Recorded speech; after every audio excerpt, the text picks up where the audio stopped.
Panginoon po, pagpunta dito, kaya sinabi ko sa kanina na wala ng reliyon. Sapagkat ang Panginoon ang naggagawa sa paglinis sa atin. Iyan siya naggagawa na tayo maalis sa kasalanan. Hindi yung reliyon na kayo ang gagawa, parang kayo ay hindi magkasala. Pero ang utos o kaya ang ebanghelyo ng Panginoon, siya ang gagawa. Parang kayo hindi na magkasala. Yan po ang ebanghelyong original. Bakit? Bakit? Ganito. Ang Panginoon Jesucristo, kung kayo ay nagsisimba, ganito yan.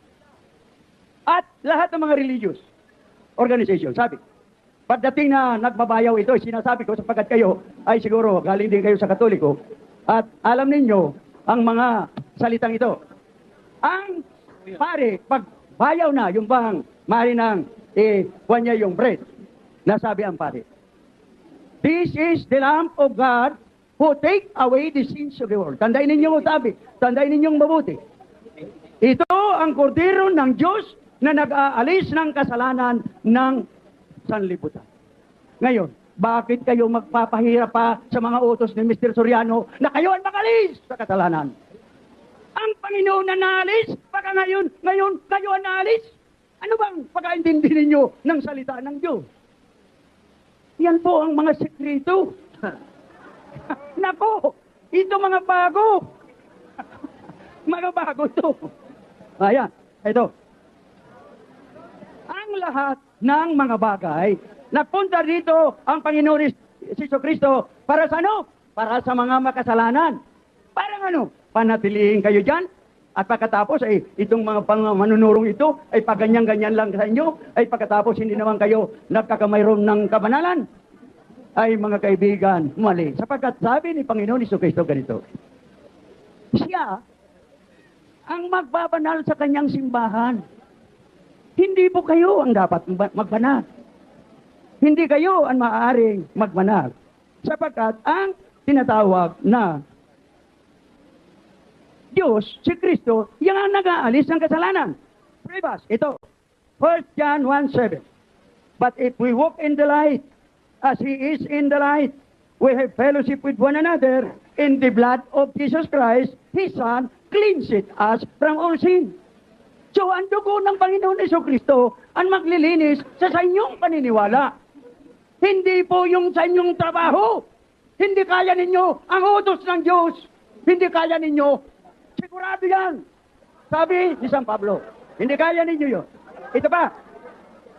Sabi po dito sa Ephesians 5:25-27. Ganito yan. Sabi dito, husband, love your wives, even as Christ love also love his church. Ito. Ang Panginoon Jesucristo pala, kung kayo nasa tunay na tinawag ng Diyos, tunay ay ninyong tinatawag na pananampalataya sa Kanya, kayo po ay Kanyang babanalin. Hindi kayo makakabanal sa inyong sarili. Sapagkat sabi dito sa Ephesians 5:25-27, ganito yan. That He might sanctify and cleanse it with the washing of water by His word. So, ang Panginoon po, sa Kanyang salita, ang mga apostolis ay nabanal. Sa Kanyang salita, kung kayo ay mananampalataya, ay kayo po ay babanalin. Sabi diyan dito sa Ephesians 5:25. Ngayon, sabi niya, He might sanctify and cleanse it with the washing of the water by the word, that He might present it to Himself. Pagkatapos na kung kayo tunay na mga miyembro ng tinatawag na church or called out people of the Lord Jesus Christ, then He is the one kayo ay lilinisan niya. Sabi dito sa Ephesians 5:25-27, sa parang, sabi niya, kung kayo malinisan na ng Panginoon Jesucristo, lahat kayo na nanonood sa television, nalinisan na kayo, ipipresentar kayo sa Kanya rin. Kayo rin ipipresentar sa Kanya rin. Pagkatapos nalilinisan, pero yung tao hindi kaya. And I believe and I agree with the doctrine of St. Paul that in tao hindi kaya na makaalis sa kasalanan. Ngayon, kaya sabi dito, He will present it to Himself a glorious church. Kung kayo, mabanal ng Panginoon, ipipresentar kayo niya sa kanyang sarili. That is the gospel. Kaya, bago ang gospel dito, kiparing espeso, hindi po ito yabangan. Kundi, sinasabi ko sa inyo, I am the preacher, maybe, and I believe it, that in these last days, mayroon na isang tao na talagang mag-preach pagsasabi ng katotohanan, and I believe all the people that congregate to themselves a religion or a congregation, according to St. Paul, they are the people who are not serving the Lord Jesus Christ. Ganito yan. The Lord shall give eternal life. Sino? Kayo. Makakaligtas na kayo sa sarili? Siya ang magbibigay ng eternal na buhay ninyo. Sino? Mayroon pang pari? Mayroon bang pastor? Maaari sa inyong makabigay ng tinatawag na eternal life? Wala. Wala. Wala.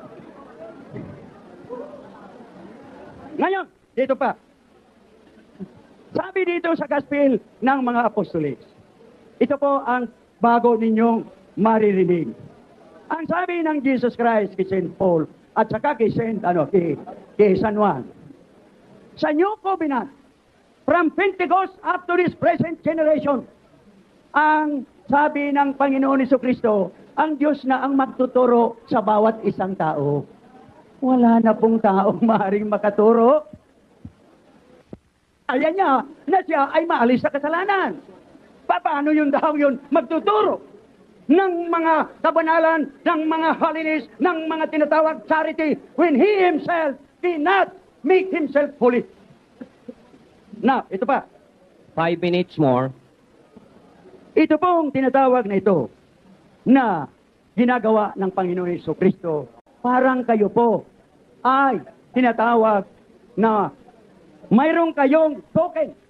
Mayroong kayong tinatawag na earnest gift. Ang sino man na sincero na mag-believe o kaya magsampalataya sa Panginoon Jesucristo, yan tao pong yan ay ma-receive o kaya he shall receive the Holy Ghost. As what? As an earnest token. Kung kayo abuto na ninyo ang tinatawag na original gospel ng Panginoon, na kung kayo tunay ang pananampalataya ninyo, bibigyan kayo ng Panginoon Jesucristo ng Holy Spirit, parang yang ang garantiya na kayo ay siguradong ligtas pagpanahon ng judgment. Bago po ito. Pero noon pa ito. Pero ngayon, bago ito. Why? Why did I say that? Because, from the time the apostle, nagkamatayan na ang mga tao sa buong daigdig. Ang una dyan, ang tinatawag na Catholic Church. Yan ang una na nag-pervert ng gospel ni Jesus Christ. Samantalang, ang teaching ng apostle, hindi nila inadapt at maraming decree ang ginagawa ng mga ito. And these are the signs that they are the ones, they are the Antichrist, and they do not follow the teaching of the Lord Jesus Christ. Sino ang banal dyan? Paano kang mabanal? Kung kayo ay nagbubulto. Kung nananampalataya kayo sa bulto. Kung nananampalataya kayo sa tao. Ang sabi ni Propeta Isaiah, he that trusted in man is already condemned. Kapag naniniwala kayo sa mga tao-taong ito, you are already condemned. Unless, of course, you have that kind of sincerity in the belief, in the faith of the Lord Jesus Christ, so that mananatili kayo dyan sa Kanya. At ano ang pagtatalubo ng isang tao? Ano ang pagtatalubo espiritual? Yan ba ay sa inyong mga gawa-gawa? Hindi po. Ang pagtatalubo ng tinatawag na espiritual na tao, na yan ay na-experience ni Espeso, ay yung pong feeling of the Spirit. Yung pong tinatawag na grasya ng Diyos, hindi sa trabaho. Ang grasya ng Diyos, bibigyan kayo, mananatili kayo sa turo ng mga tinatawag na Espiritu Santo, ay pagkatapos dyan, kayo ay mababanal. Yan ang mga turo ngayon, pero hindi sinasabi ng mga pastor ngayon, at sinasabi naman ito noon ng mga apostoles. Ang magsunod kan oras ko magiging banal. Time na. Salamat.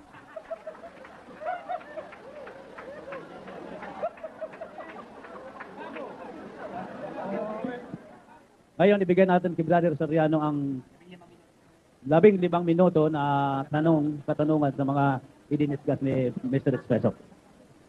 Okay. Umpisahan ko na po, Mr. Moderator. Mr. Timer. Pwede na po si Brad Soriano. Sabi mo, kapatid na Espeso kanina, sabi ni Isayas, pag naniwala ka sa tao, condemned ka na. Asan punsitas kay Isayas yun? Wala namang Isaias po yon. Ang sinabi ko ay Jeremias. Sabi nyo kasi kanina kay Isayas eh. Alin pong sitas kay Jeremias na nagsasabi na pag naniwala ka sa tao, condemned ka na? Mike po, Mike. 17:5.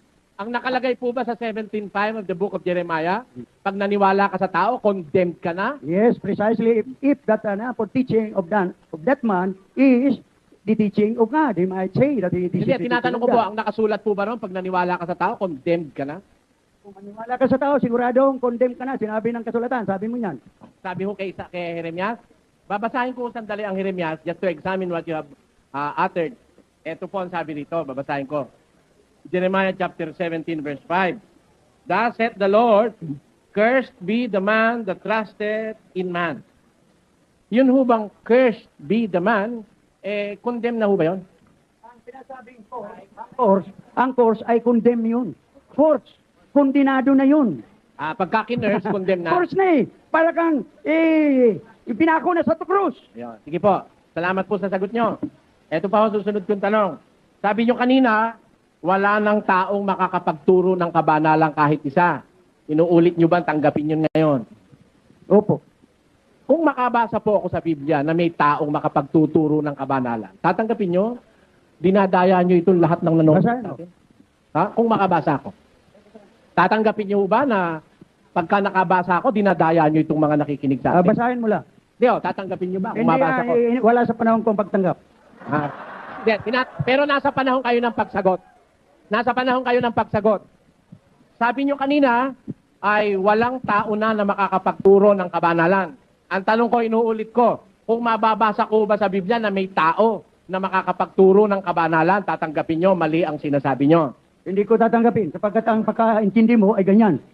Hindi ho pagkaintindi ko. Yung Iba ang nakasulat, pagkaintindi mo, Yung nakasulat akin. sa Biblia. Yung nakasulat sa Biblia. Hindi ho yung pagkaintindi ko ang pag-uusapan natin. Kaya ang tanong ko sa inyo, kung mabasa ba sa Biblia na may tao na makakapagturo ng specific na kabanalan sa sagot. kapwa, Correct, tatanggapin correct. nyo, Para mali kayo. magandang- Kaya yun sinasabi ko, hindi ko masasagot yun.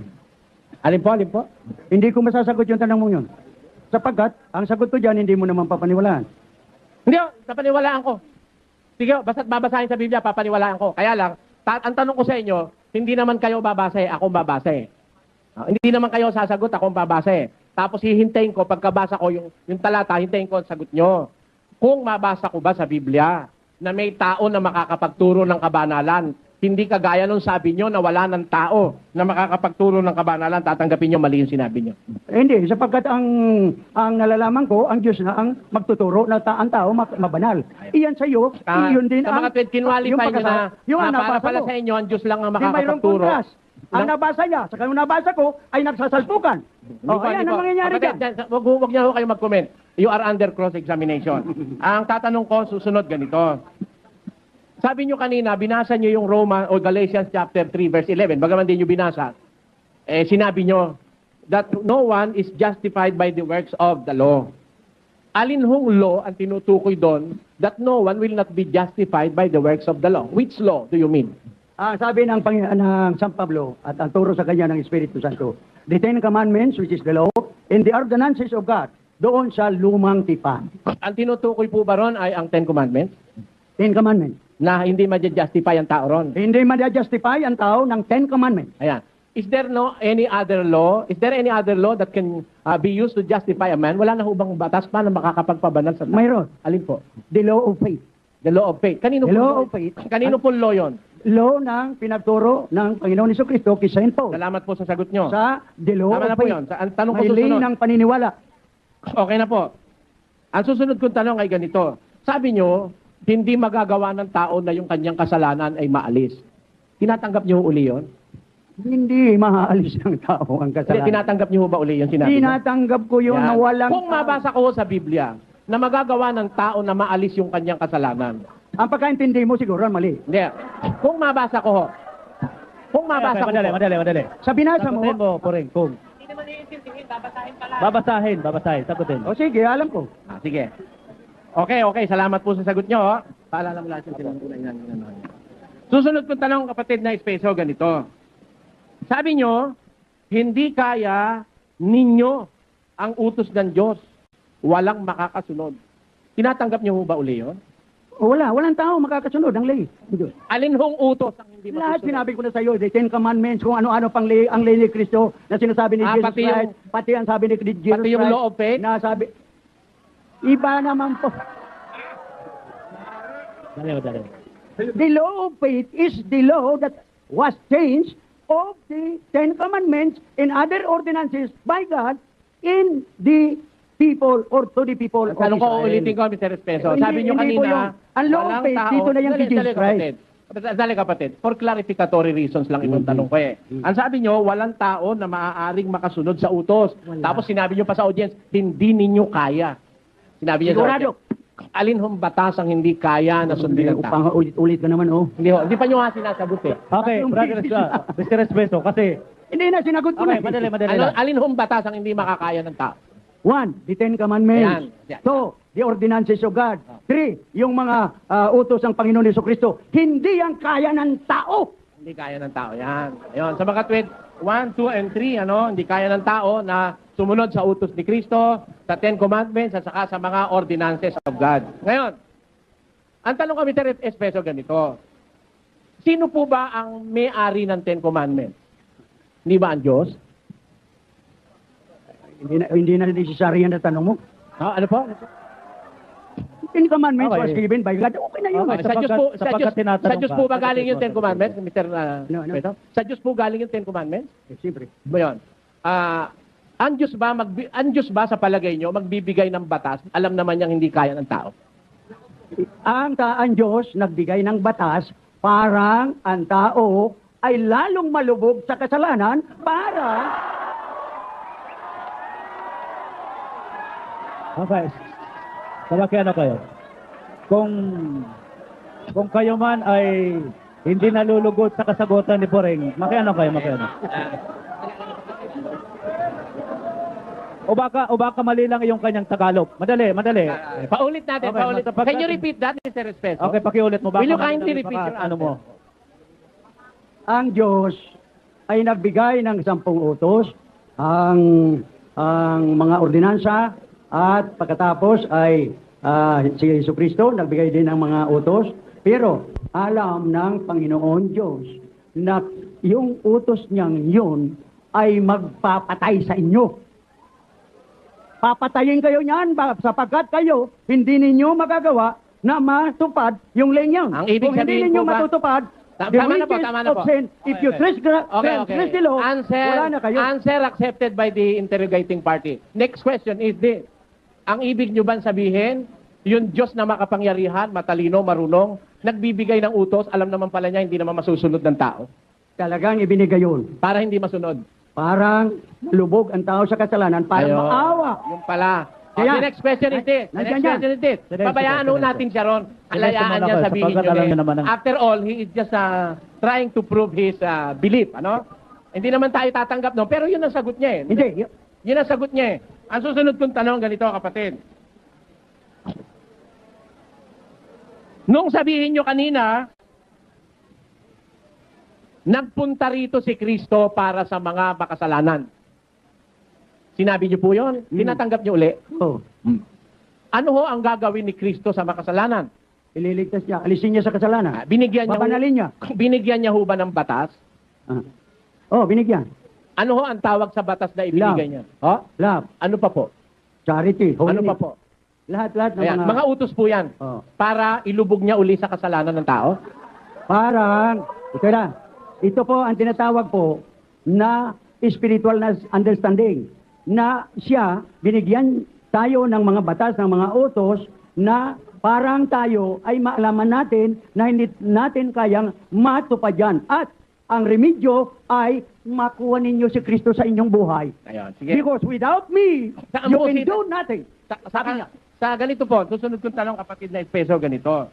Nung pumunta si Kristo para sa mga kasalanan, sabi nyo, at I agree to that, ang pinuntahan ni Kristo rito sa lupa, ang mga makasalanan.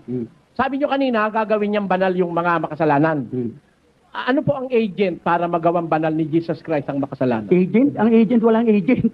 Walang taong agent. Wala naman ako sinabing, Ang- dali kapatid, wala naman ako sinabing taong agent eh. Ang tanong ko, anong agent? Ha? Anong agency? Anong agent?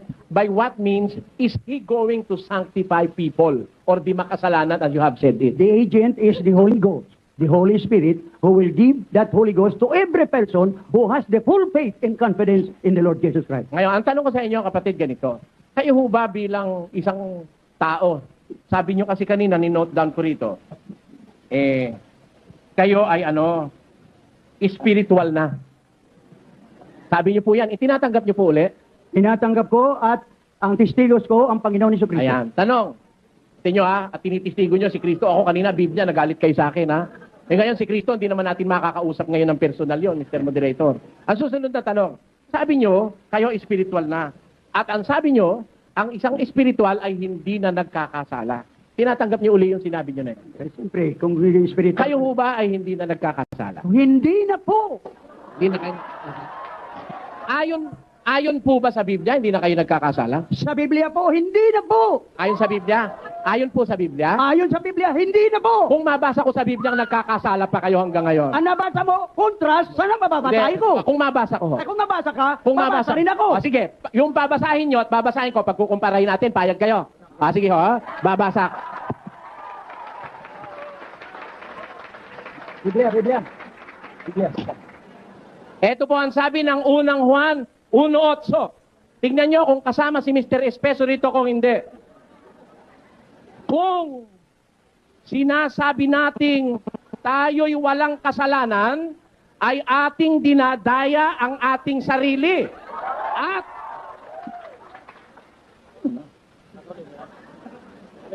uulitin ko, kung sinasabi nating tayo'y walang kasalanan, ay ating dinadaya ang ating sarili.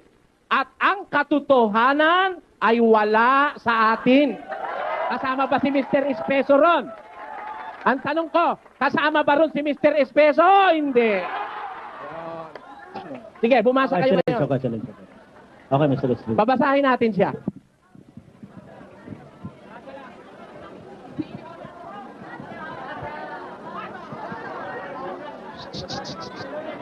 Pakisilencio po kayo.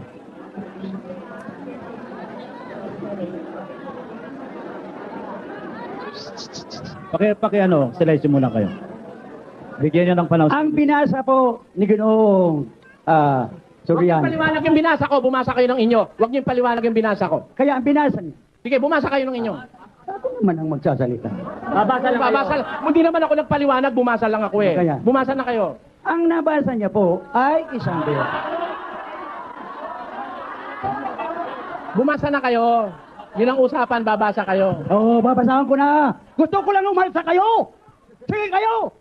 At hindi kayo nalalaman. Hindi ninyo nalalaman. Babasahin ko na nga eh. Maaari ba ninyo yan sa kwan ninyo? Sa sigaw ninyo? Hindi maaari sa akin ang mga sigaw. Bumasa na ho kayo. Babasahin ko na. Bumasa na kayo. Ang susunod na verse na binasa ni Mr. Soriano ay sabi na nagkakasalan tao. Ang susunod na verse, wala nang kasalanan ang tao. Ito ang bata. Anong talata ho? Kaya ito na, 1:9. Ano na? Kaya hindi ka pa pwede sa akin. Oh, ito. Huwag ka magsasalita kapatid, huwag ka masyadong galit. Nasa TV tayo. Kaya. Kakahiya sa Sabi ko kababayan. sa'yo, Kakahiya sa kababayan mo mga Bicolano. Hindi ko nagsasabi na ako Nadidispress galit. yung mga Bicolano dahil Hindi sa'yo. ako nagsasabi galit. I Tinatanong am ko lang only ang talata, huwag inspired kang magagalit. by Tinatanong ko lang sa'yo ang talata, kung anong Kaya babasahin nga, mo, okay para na, susundan okay na. ko. Okay na. Sige. Babasahin Ako ko. sinabi ko yung talata ko Okay, kanina bigyan eh. natin. Talata. Pakisilensyo po kayo, silensyo po kayo. 1:1, sulat ni 1:1. Pakinggan natin kung Sabi ano sinasabi. sabi ng Apostol Juan, kung ipinahayag natin ang ating mga kasalanan at tapat at banal siya at tayo'y papatawarin ang ating kasalanan at tayo'y lilinisan sa lahat na kasalanan. Sino malinig? Bakit? Ito ba? Hindi ba banal? Yung binasa niya, hindi banal. Ang binabasa ko, banal. Ayan, sinasabi ko sa inyo. Sige. Susunod na tanong. Susunod na tanong, Mr. Kaya sabi ko sa inyo, Sandali, Mr. Espeso. You are under cross. Wag ko kayong masyad, baka kayo atakihin dyan, kasalanan pala. wala nga atake sa akin. Nandito sa akin ang Espiritu Santo. Hindi. Mabuti kung hindi kayo atakihin. Wala sa akin ang mga Mabuti. atake. Mabuti ho kayo kung hindi kayo atakihin. Mabuti yon. Kayo I ang pray. atake. Hindi ho. Wag kayo mag... Akala ko ba banal na kayo? Ba't nananalangin kayo ng masama sa inyong kapwa? Ha? Hindi ho. Pang-ano yan eh. Masamang manifestation na hindi Holy Spirit yan. Hindi ganyan ang Holy Spirit. Evil Spirit yung minamanifest ng accusations nyo na yan. Ito ang susunod kong tanong. Okay. Bigyan natin ng panahon si Brother Soriano. Ito ang susunod kong tanong, Mr. Espeso. Ano ho ba ang kahulugan ng kasalanan sa pagkaalam nyo? Ang kasalanan ay tinatawag na transgression of the law. Ayun. Kung nagbabawa ay hindi mo inutupad ang utos, ay hindi lang yun. Maraming kasalanan ang ating buhay, ang ating laman. Ano pa po? Maraming... Bukod sa transgression of the law, ano pa ang alam nyong sinasabi ng Biblia na kasalanan? Yan, kasalanan sa ating laman, sa flesh, kasalanan sa mata, kasalanan sa pride of life. At marami pang mga kasalanan, mga kasinungalingan, mga tinatawag na sorcerer, idolater, mga murderer, mga hindi kasalanan yun. Yan. Ha, kasalanan yun, hindi ba? Oh, hindi ba kasalanan ng murder? Excuse me. Para hindi kayo magkasala, sumunod kayo sa oras ko. Time na.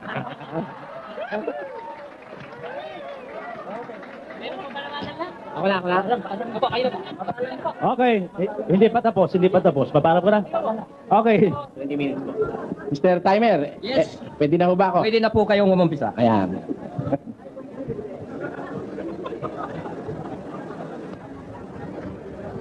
Alam nyo, aaminin ko sa inyo, ngayon lang ako nakausap ng taong ganito, Mr. Spencer.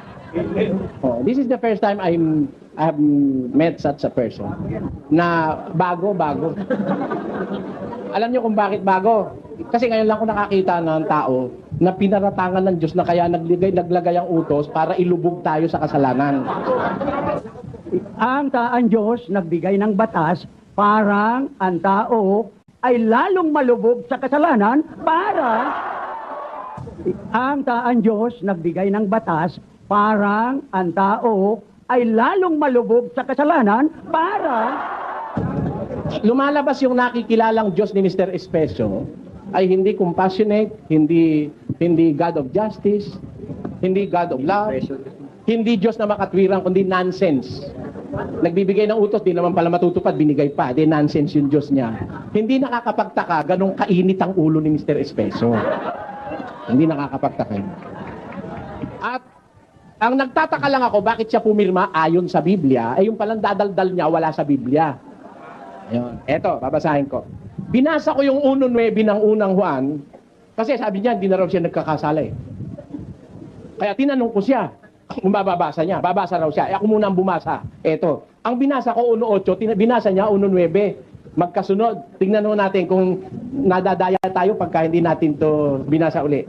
Ang nagsasalita po nito si San Juan, alagad, writer of one of the books of the New Testament. Ang sabi niya ganito, kung sinasabi nating tayo'y walang kasalanan, including himself, kung sinasabi nating, he is speaking to a particular audience, and presumably they are the first century Christian church. And it is not only presumably, but it is documentarily written na nagsasalita siya sa mga Kristiyano ng una.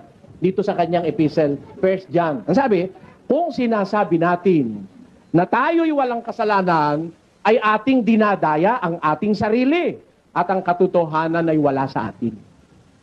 Binasa niya ngayon 9, yung kasunod. Kung ipinahahayag natin ang ating mga kasalanan, if we confess our sin, do they have sin? Do they sin? Yes, of course. Because if you do not have any more sin, what sin more are you going to confess? That is logical and biblical.